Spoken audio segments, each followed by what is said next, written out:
Wraith by William Toney. Chapter 3. The Warning.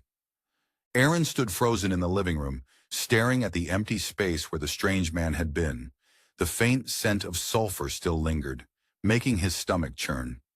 His mind raced to make sense of what he'd just seen. It couldn't be real. It shouldn't be real. He turned back toward the bedroom, hesitant to wake Lilah. What would he even say? That a devil in a suit had appeared in their apartment and thanked him for setting it free? She'd think he was losing it, and maybe he was. Aaron splashed cold water on his face in the bathroom, gripping the edges of the sink as he tried to steady his breathing. "You're tired," he muttered to himself. "It's just stress. The pot is just a stupid prank." But no matter how many times he repeated it, he couldn't shake the image of the man's golden eyes or the sound of his voice, smooth, commanding, and impossibly knowing. The next morning, Aaron left for work early, hoping the museum would provide some distraction.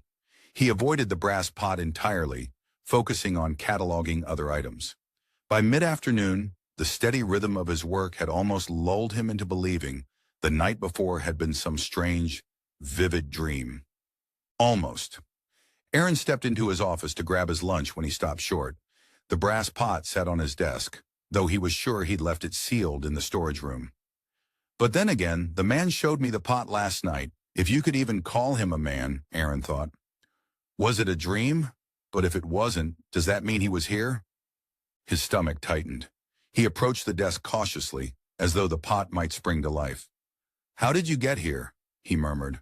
"I brought it," a voice said from behind Aaron.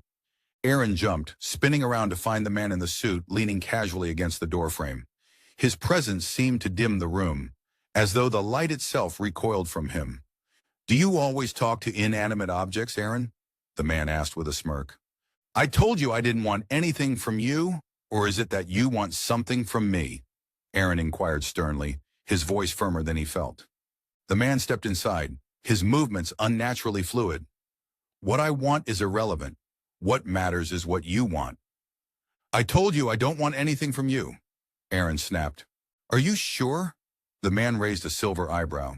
"Not even a little power, perhaps? For you to keep your lovely Lilah safe?" Aaron stiffened. "Leave her out of this." "Oh, I wish I could, but it's not me who will drag her into this," the man said, his tone light but edged with menace. "You see, the world is a dangerous place, Aaron, and danger has a way of finding people like you. I'm sure you've noticed how far this city has fallen recently.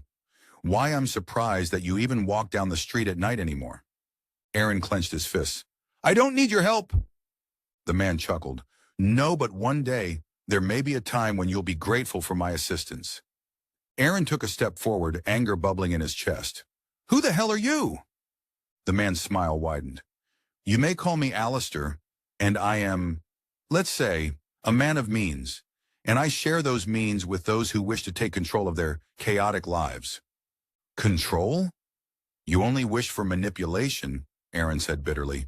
Allistor tilted his head. "Gratitude." He turned toward the pot on the desk, running a pale finger along its rim.